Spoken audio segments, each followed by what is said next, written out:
Muchas gracias, presidente. Señoras y señores diputados, ante todo, muchas gracias por esta invitación al Foro de Empresas Innovadores a expresar nuestra opinión sobre algo que es tan relevante y está realmente conectado con lo que es nuestra razón de ser. Quería empezar por presentarle a mis compañeros. Aquí tienen sus fotos, sus nombres, seguro que hay muchas caras conocidas.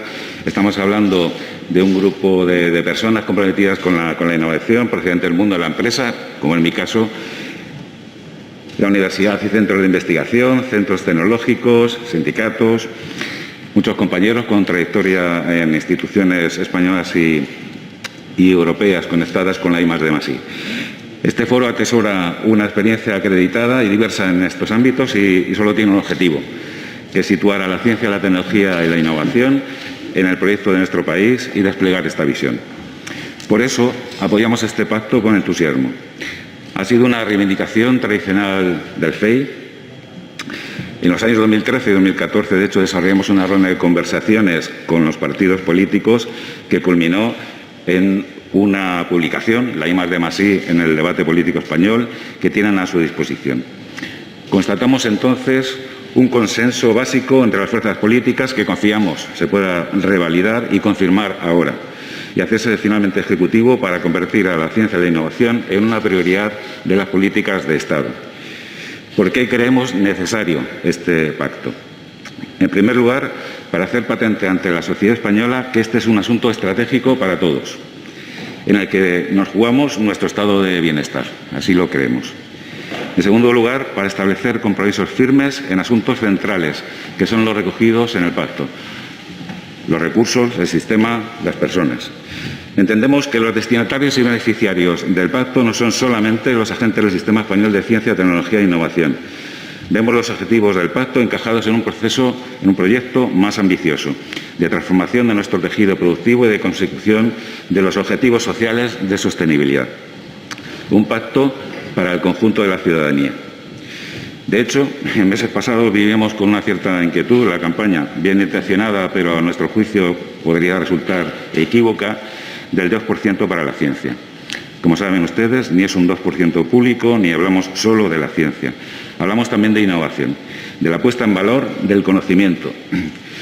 Defendemos el compromiso de la sociedad con la ciencia, por supuesto, pero también creemos conveniente expresar el compromiso de la ciencia con la sociedad a través de la innovación.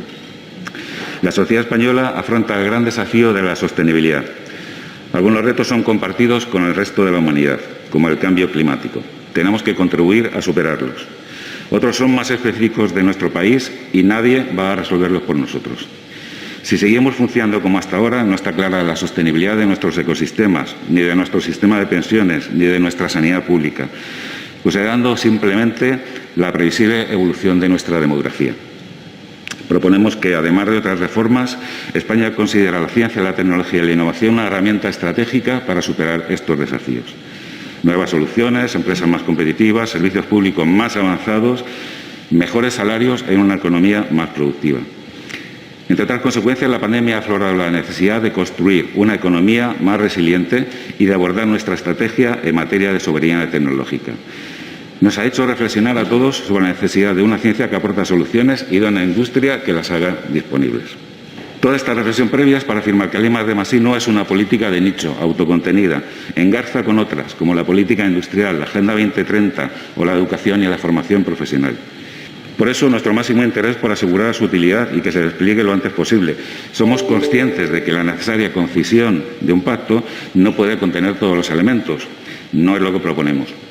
Pero hoy señalamos una serie de condiciones que pensamos imprescindibles para que sea eficaz. Sin duda, el compromiso político con la financiación es y debe ser un elemento central del pacto. La comparativa internacional y la convergencia europea es una referencia razonable para definir objetivos. Dado nuestro punto de partida, debemos tener un objetivo sensato en el corto y medio plazo, ese 2% en I+D con 0,75 público antes de 2024. A largo plazo no queríamos apartar la ambición, no ya de converger con la media europea, sino de parecernos a los países más avanzados. Debemos alcanzar ese 3% global, 1,25 público en 2030. Ahora bien, debemos ser precisos a la hora de usar términos. De forma muy sucinta, la comparativa internacional se apoya en la base conceptual, como ustedes saben, desarrollada por la OCDE para definir la I+D y la innovación. Los porcentajes a los que debemos referirnos con rigor son los de inversión en I+D en relación al PIB, no I+D+I. No hay buenas estadísticas de inversión e innovación en los diferentes países. En segundo lugar, hay que ejecutar los presupuestos. No ha sido el caso de los últimos años. El pacto pensamos que puede apoyar ese compromiso con su ejecución.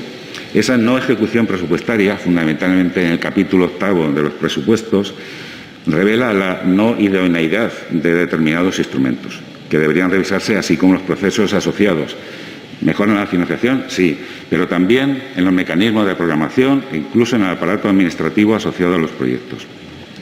Finalmente, y es muy importante, detrás de los niveles de inversión hay personas. Los recursos humanos especializados no se improvisan. La viabilidad de crecimiento en inversión en ciencia, tecnología e innovación va asociada a la capacidad de dotarnos de esos recursos. Profundizando un poco más en los conceptos, cabría señalar que la innovación no está basada necesariamente ni en la ciencia ni en la tecnología, que la tecnología es un producto de la I+D y un paso obligado para pasar de la ciencia a la innovación. Puede haber innovación sin ciencia, como decía, pero en ese caso su valor añadido es mucho menor. Por eso nos importa y mucho la I+D. Finalmente, ciencia, tecnología e innovación son conceptos muy próximos, pero que tienen objetivos y en ocasiones agentes ejecutores y financiadores diferentes.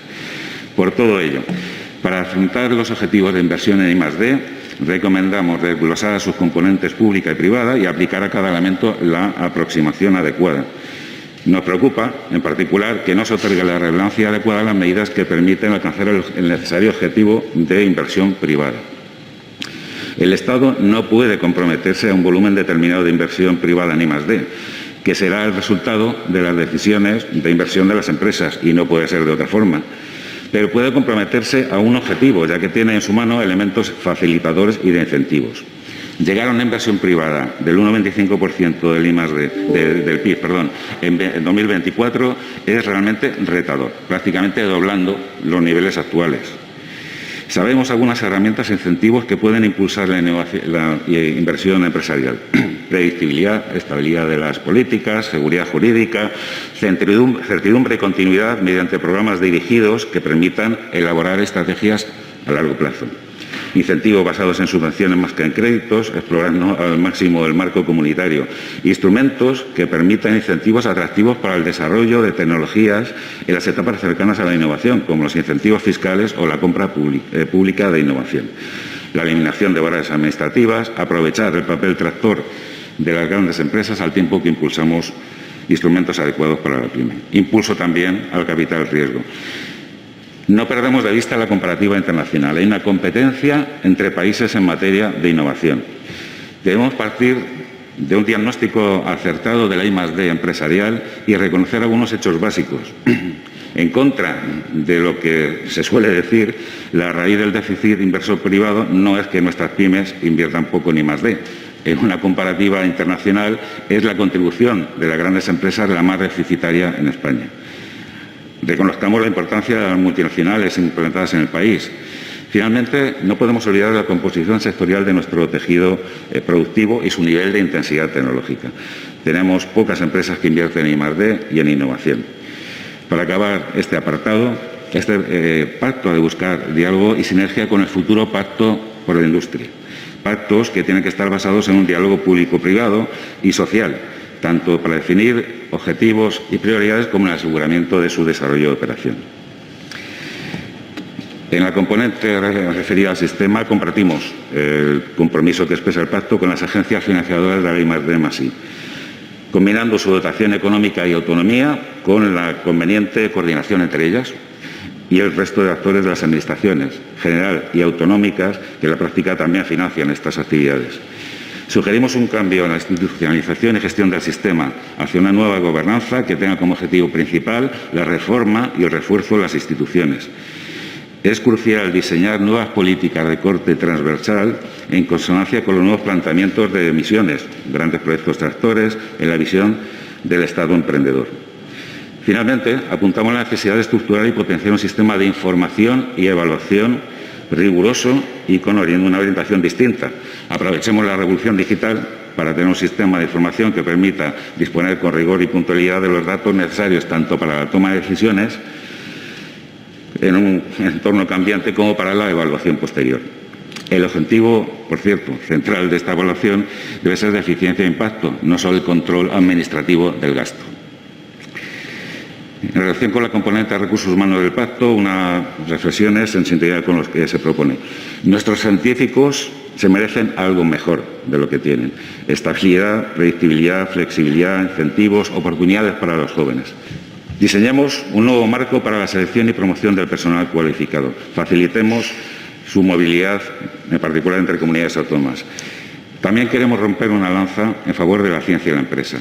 Desde la universidad debe darse importancia a la investigación empresarial y a la carrera investigadora en las empresas, generando perfiles profesionales aptos para ello. Asimismo, proponemos promover medidas como la realización de trabajo de máster en empresas, movilidad de investigadores entre los sectores público y privado y el impulso a los programas de doctorados industriales. Debemos superar finalmente el concepto de transferencia tradicional, unidireccional desde la investigación pública hacia la empresa, para abordar una visión más basada en la colaboración y en el abordaje conjunto de los retos de la sociedad. En lo relativo a la reforma de la Ley de la Ciencia, señorías, no vamos a hacer ninguna reflexión detallada. Creo que esencialmente lo que proponemos es incorporar esta serie de reflexiones generales que hemos hecho alrededor del pacto. En todo caso, sugerimos en el documento que les hemos proporcionado algunas áreas de revisión ubicadas en la arquitectura de la actual ley. En todo caso, señalar que la ley no será útil sin el necesario compromiso ejecutivo. En ese sentido, la evaluación objetiva y continua debe ser el mejor referente para desplegar su potencial. Breves comentarios generales. En el preámbulo sugeriríamos incorporar alguna de la visión general que tenemos de la ciencia, tecnología e innovación en esta nueva etapa que comentaba hace un momento. Reforzar la sostenibilidad como objetivo, la soberanía tecnológica, indicar lo que va a ocurrir, el nacimiento de una nueva industria, nuevas políticas de ciencia, tecnología, innovación e instrumentos, las políticas transformativas, el Estado emprendedor, la direccionalidad, las misiones en el contexto de la Unión Europea. En el capítulo de gobernanza, hay unos elementos fáciles, como es simplemente reconocer que las estrategias y planes de ciencia, tecnología e innovación pueden ser una sola cosa. Ya he mencionado la relevancia que pensamos debe tener el sistema de información en esta nueva etapa. En el capítulo de recursos humanos, algo también evidente. Creo que hay que buscar coherencia entre lo que disponga la Ley de la Ciencia y la futura Ley de Universidades. Nos consta que el Gobierno está trabajando en ello, pues a la espera de resultados, ¿no? En cuanto al título tercero, de impulso de la investigación, un tema que me gustaría destacar es, de verdad, impulsar el papel de las administraciones públicas como demandantes de innovación, hacer compromiso el efectivo con la compra de innovación a las adquisiciones de las administraciones públicas. Por supuesto, toda una serie de incentivos y reformas en esa frontera, ¿no?, entre la investigación pública y el mundo de la innovación empresarial, con incentivos, con mecanismos administrativos más sencillos, valorando adecuadamente esa actividad de investigadores en las empresas. Creemos que es también importante fomentar la cultura científica, tecnológica y también de innovación. Hablamos de brechas en nuestra sociedad, de género, digital. Hay una brecha, creemos, cultural en los actores de nuestro sistema que habría que superar. En el título cuarto sugeriríamos hacer realidad esa visión integrada de los planes estatal y de las comunidades autónomas, tal y como se indica en la estrategia. Por supuesto, mejorar los mecanismos de programación, adjudicación, seguimiento y evaluación de los programas. Rompemos una lanza una vez más por las agencias, en particular por el FEDETI, en que creemos que puede tener una misión aún más potente de transversalidad entre los distintos departamentos, al tiempo que señalamos que hay otras agencias, otras entidades públicas que son actores realmente del ecosistema de I+D en nuestro país. Concluyo, señorías, para reiterar que estamos en una encrucijada histórica en que la ciencia, la tecnología y la innovación es nuestro mejor aliado. En el foro queremos contribuir a situarlos en nuestro proyecto de país y vemos en el Pacto de Estado una oportunidad para hacerlo efectivo. Un Pacto de Estado ya. Muchas gracias.